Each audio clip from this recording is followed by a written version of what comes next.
¿Qué tal? ¿Cómo están? Bienvenidos a un nuevo capítulo de Debate Constitucional por las pantallas y la radio y las redes sociales de Polar Comunicaciones. Vamos a conversar, como no puede ser de otra forma, de este gran desafío que tenemos los chilenos de tener una nueva constitución, y para ello nos acompaña nuevamente don Rodrigo Álvarez, candidato a constituyente. ¿Cómo estás, Rodrigo? Muy bien, Gonzalo, muchas gracias por esta oportunidad de seguir conversando estas materias cuando van quedando menos días de este tiempo previo al gran desarrollo electoral que tendremos con 4 elecciones durante el mes de abril. Claro que sí. Y a propósito de esta campaña que ya está en tierra derecha, ¿cómo has visto tú el ambiente? Comentábamos en otro programa acerca de los comentarios que hay en redes sociales, algunos no muy amistosos. ¿Se ha minorado eso? ¿Cómo es tu relación? ¿Cómo estás viendo a los otros candidatos también? A ver, estas elecciones modernas tienen muchos elementos que no me había tocado enfrentar en otras ocasiones, como señalaba, algunas críticas o reacciones en redes sociales que son absolutamente inadecuadas, porque una cosa es discrepar, una cosa es pensar distinto, y otra cosa directamente es insultar o denostar. Así que esa parte, por suerte, en algunos de los medios ha ido minorando, y donde yo veo un poquito más de espacio para conversar. Pero la principal situación que todavía me preocupa, y me va a preocupar probablemente todavía durante algunos días, es el desconocimiento. Yo creo que hay mucha gente que todavía no tiene tan clara los procesos. Lo comentaba ayer tuve la oportunidad de visitar algunas de las comunas rurales, o estar conversando con distintas personas. Bueno, y el desconocimiento de mucha gente sobre el proceso electoral, sobre lo que se viene, sobre que son 4 elecciones. Y es muy relevante insistir en eso. El debate constitucional es la única vez que vamos a votar por este cargo, si lo hacemos bien, obviamente, y esperemos que la gente se dé cuenta de lo importancia que es. Con los demás candidatos no he tenido mucho contacto. Creo que cada uno está haciendo como corresponde su campaña, aun cuando todavía están un poco lentas en la partida para un desafío tan importante como es el constitucional.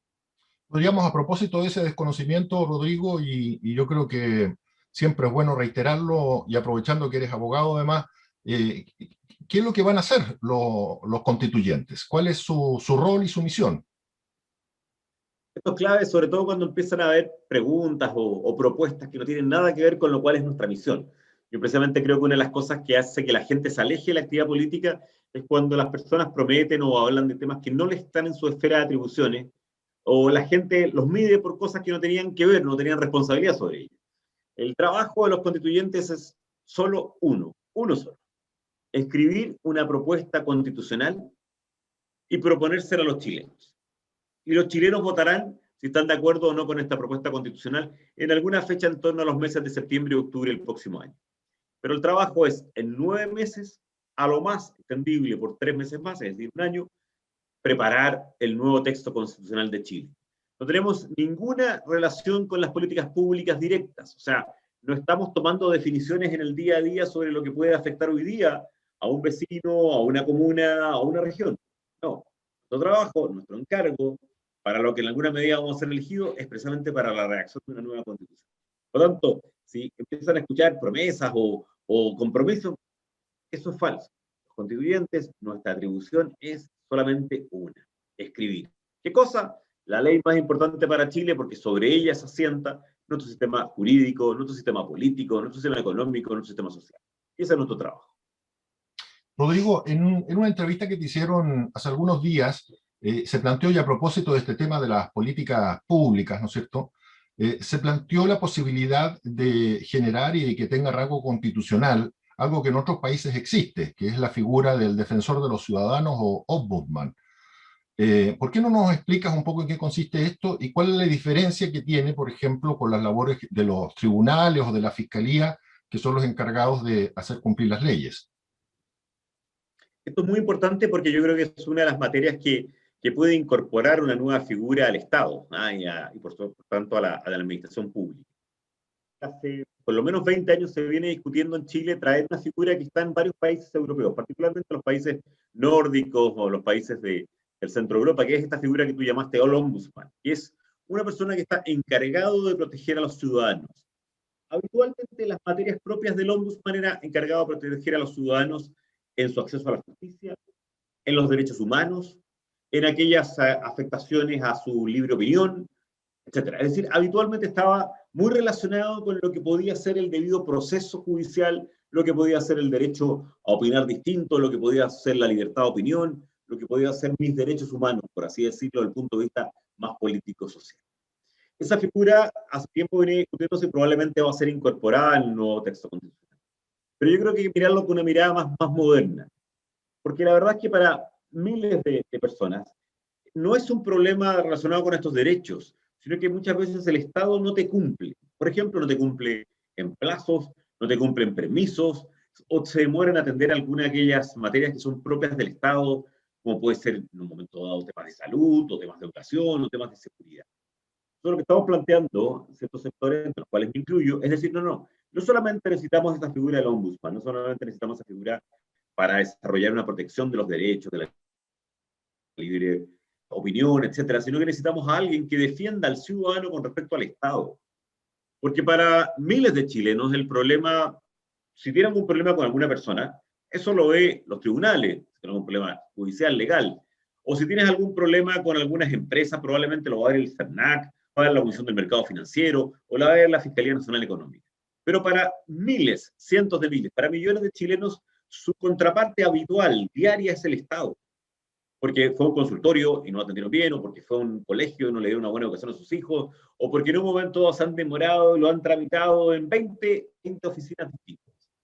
Entonces, no solamente yo creo, y esta es la única figura que, mira, yo estoy dispuesto a pensar en cuanto a nueva institucionalidad para el Estado, la única figura adicional que yo creo que tiene un sentido, porque las demás están más o menos estructuradas en las anteriores constituciones y van a ser repetidas en esta, es buscar una fórmula en que el ciudadano pueda reclamar más directamente de los derechos cuando el que no le ha cumplido no es un particular, no es el vecino, no es la empresa, no es el empleador, sino cuando el que no te ha cumplido es el Estado.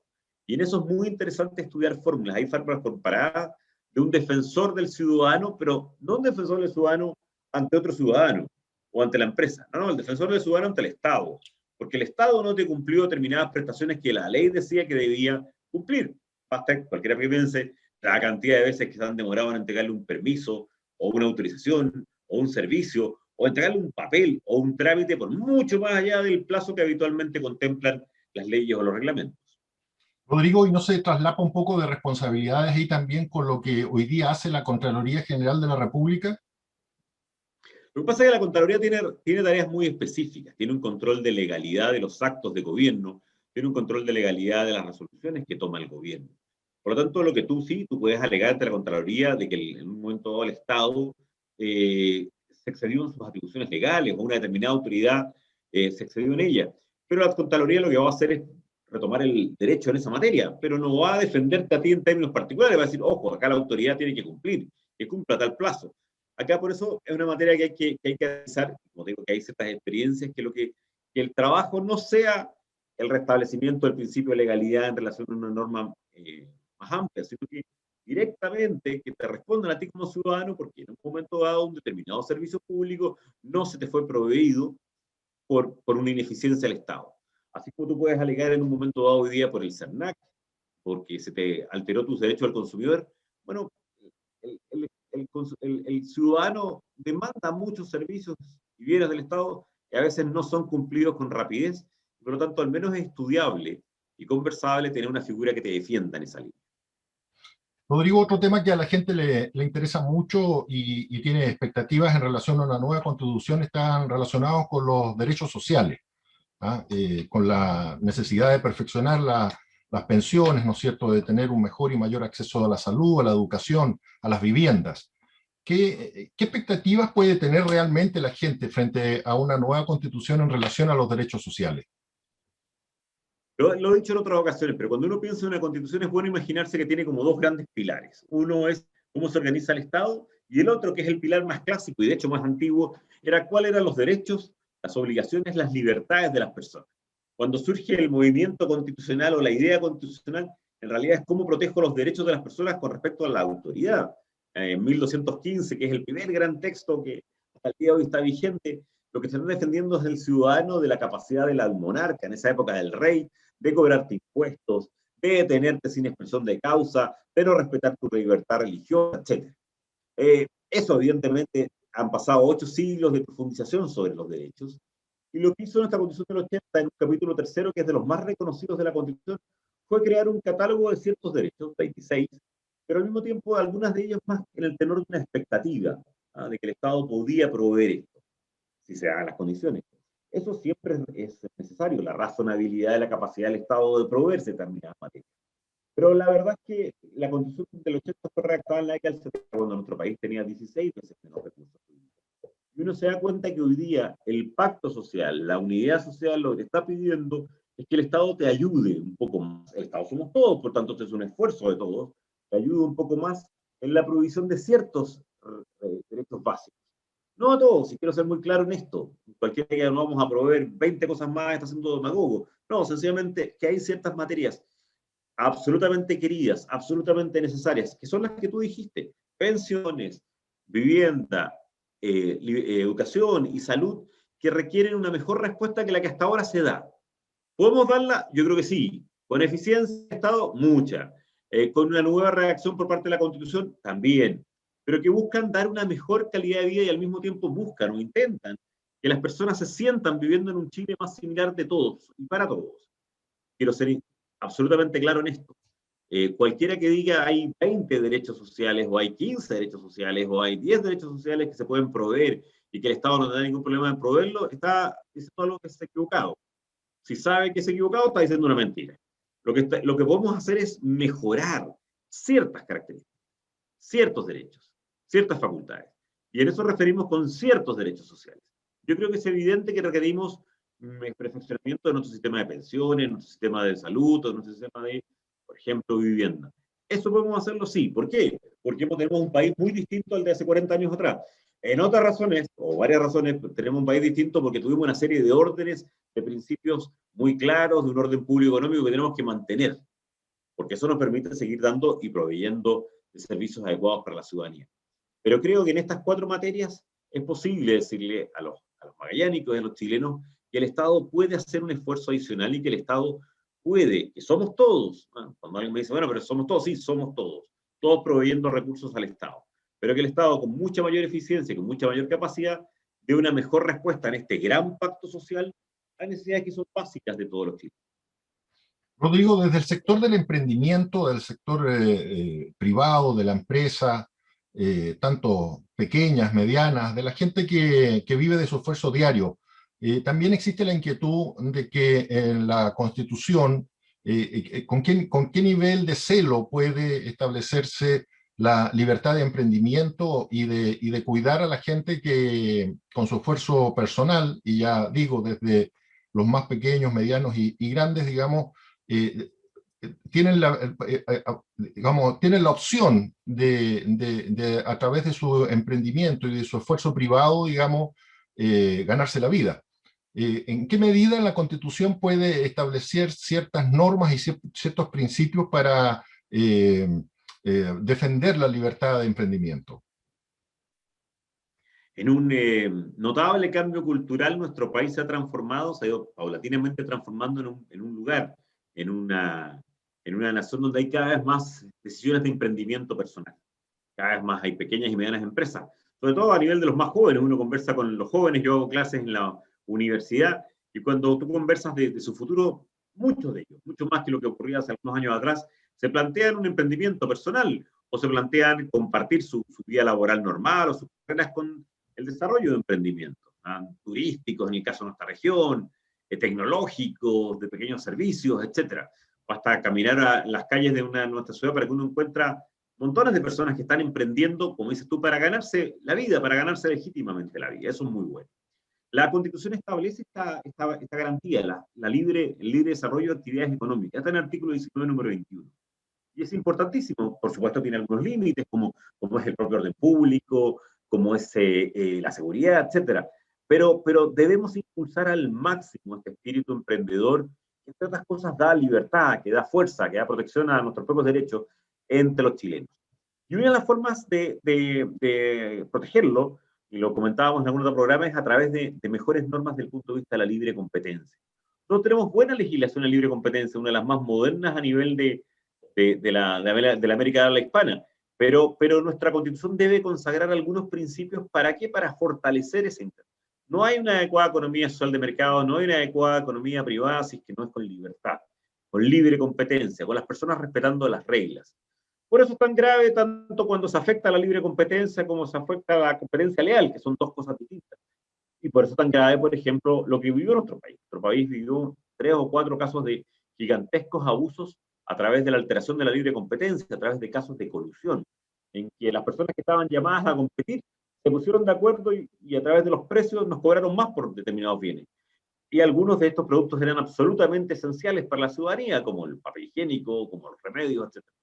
Por eso que el Estado tiene que propender, fortalecer mucho, mucho más estos principios de libre competencia para que con eso se dé garantía no solamente a la calidad del producto, se respeten nuestros derechos económicos, sino que, como decías tú, tengamos reglas claras del juego, perdón, para todos aquellos emprendedores que es este cambio cultural tan importante y tan necesario de seguir promoviendo en nuestro país. Y es necesario para ello también fortalecer instituciones como la Fiscalía Económica y las instituciones que supervisan y van, las superintendencias que van regulando y viendo cómo es el desempeño de las empresas que están en distintos rubros. Muchas de ellas han tenido en los últimos años fortalecimiento. Por ejemplo, tú citabas a la Fiscalía Nacional Económica, que su principal trabajo es en torno al derecho a la competencia. De hecho, en este momento hay un proyecto de ley muy importante que fortalece las atribuciones de la Fiscalía, que incluso crea nuevas instituciones, algo que se llama, por ejemplo, el whistleblower, que es una persona que puede ir a acusar de que otras personas están haciendo atentados a la libre competencia.